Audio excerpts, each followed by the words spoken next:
تایبەت بە کۆتایی هاتنی تەمەنی کۆمیسیۆنی هەڵبژارنەکانی عێراق و چارەسەر و ئەگەرەکانی گفتوگۆی زیاتر دەکەین بە میوانداری بەڕێز عەبدولسەلام بەرواری ئەندامی پێشووتری پەرلەمانی کوردستان و شرۆڤەکاری سیاسی بە سوپاسەوە لە ستۆدیۆ لەگەڵمان ئامادە دەبێت.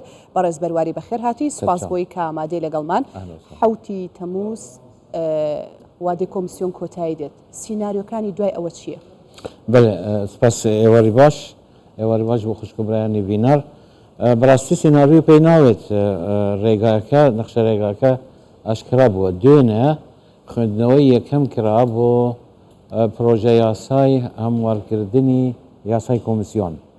مادەیەک هەیە باسی تەمەنی ئەکات و تواوبوونی نووسراوە بدەقەن ئەلێت بۆ ئەم خولە تەمەنی کۆمیسیۆن مەبەستی مفەوەزینە مەجلسی مفەوەزینە کۆمیسیۆن وەکو دەستگا ئەمینیت ئەلێ تەمەنی 60 مانگە دەست پێ ئەکات بە حوتی یەکی 2020 واتە ئەگەر ئەمە تێپەرێت ئەم هەموارەوە و هەموارە دیارە ینی ڕێک کەوتونە ڕێککردنێک لەسەری هەیە واتە هەتاکو حوتی یەکی 2025 ئەم کۆمیسیۆنە تەمەنی درێژە کرێ.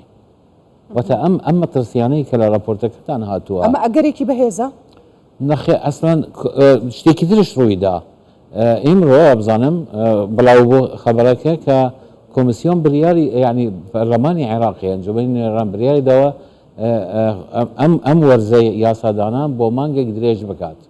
بۆ چونکە مەسەلەی بودجە هەیە ئیتر خەڵک ئەترسا فعلەن ئەترسا ئەنەوە ئەو ئەگەرە لاواز بیت ئەگەر هات و چونکە دوێنێ کاتەکەی تەواو ببوو واتە تاکو جارێکی تر بهێن احتیمال هەبووە و کاتە ئەمە نامینی دەبێ هەڵبژاردن بکەن بەڵام ئێستا ڕزگار بووین لەو مەترسیانەی کە ئەگەر هات و کۆمیسیۆنێکی تازە هەڵبژێردرا ئیتر ڕێککەوتن و ئەوە هەمی تەواو بوو. واتە تۆ ئەڵێی یەکێک لە ئەگەرە بەهێزەکان ئەوەیە تەمەنی ئەم کۆمیسیۆنە درێژ دەکرێتەوە، جارێکی دیکە یاساکە هەموار دەکرێتەوە کە تا ئێستا 3 جار هەموار کراوەتەوە.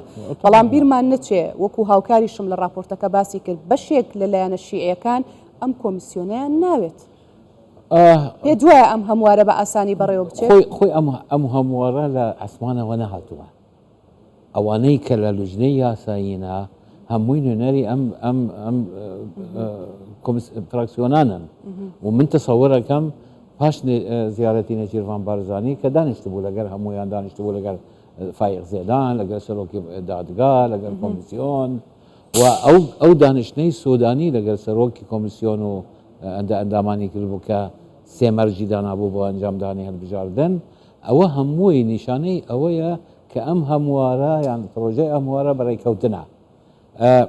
مادام پەرلەمان تەمەنی ئەم وەرزەی درێژ کردووە واتە لە هەفتەی داهاتوو تەوسەوڕەکەم ئەو پرۆژەیە بچیتە ئەوە بچیت بۆ دەنگدان و پەسەند بکرێت و ئەم کۆمیسیۆنە بەردەوام بێت لە ئیشەکانی تا هەفتی مانگی دەه بە مەرجێک کە لە هەموارەش هەیە لە هەمواری پێشوژە بوو لەوێ نووسرابوو بۆ ئەنجامدانی هەڵبژاردننی ئەنجومەنە پارێزگاکان و خۆلی شەشەمی پەرلەمانی کوردستان.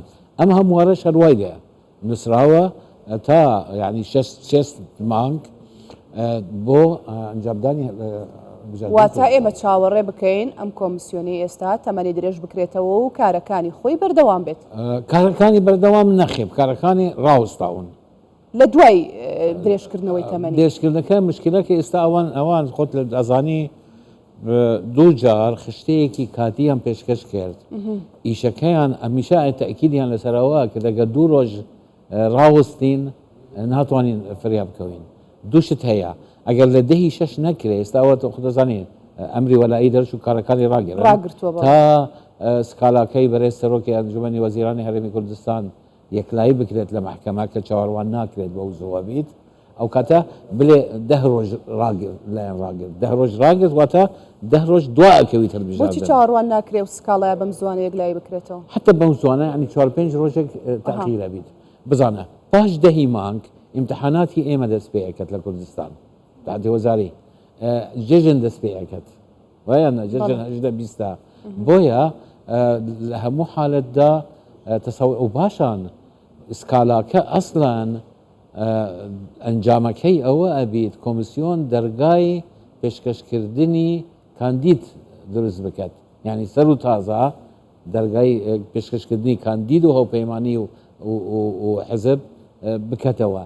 ئەوە چیمان لێ ئەکات؟ ئەمان گەڕێنێتەوە بۆ مانگێکی پاش و پاشە رنگەوەکانی پاش تواوبوونی وادەی پێشکەشکردنی دەزانی ئەگەر کیانەکان و هەوپەیمانەکان پێشکەشرا فترەیەکە بڵین 2 ڕۆژ 3 ڕۆژ، بەڵام 5-6 ڕۆژ هەفتەیەکە مینی بۆ سکالا و بۆ ئەو پاشان ئەگەر کەدام بۆچییە بۆ ئەوەی کاندید پێشکەش بکەن کاندید پێشکەشکەن دەبی چەند ڕۆژ بیت و پاشان چێککردنیان لە هەموو حالەتە فریان ناکەویت لە دەهی مانگ. چاوەڕوان ئەبیت کۆمیسیۆن بلێت پاش ئەوەی ئەمرەکە دەرچیت بلێت ئێمە بەو شێوەیە ناتوانین کوردستان ئەنجام بدەین، واتە جارێکی تر پەنا ئەبن بۆ سەرۆکی هەرێم بۆمان وادەیەکی تر دەستنیشان بکە تاکو دەست پێ بکەین بە کارێکی خۆمان.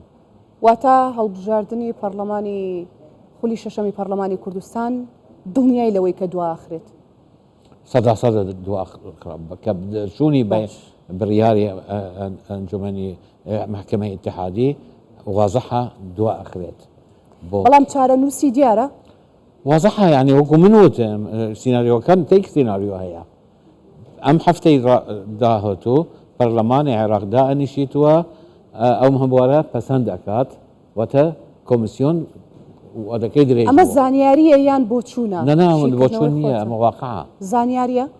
زانی زانیاری لەسەر چه ئەساسە؟ ئەخمیش بۆیە دەپرسم زانیاری. ئەنجومەنی وەزیر ئەنجومەنی نوێنەرانی عێراق تەمەنی خۆی هی ئەم خولە بۆ مانگێک درێژ کرد، واتە هەفتەی داهاتوو ئەوان بنسبەت ئەوان دەوامی عادیە.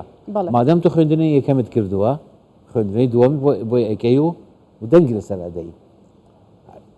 احتیمالی لاواز هەیە لە دەنگدان تۆزێ ئەمە قسەیەک و 2 قسە خۆت زانی ئەو پۆلیسیایی هەیە، بەڵام لە کۆتاییدا من وەکو ڕووداوەکان پیشان ئەدەن بەو ئاراستەیە ئەچیت هەموارکردنەکە پەسەند دەکرێت و کۆمیسیۆن ئەلێت ئێمە پێمان ناکرێت دەهی 6 هەڵبژاردن بکەین.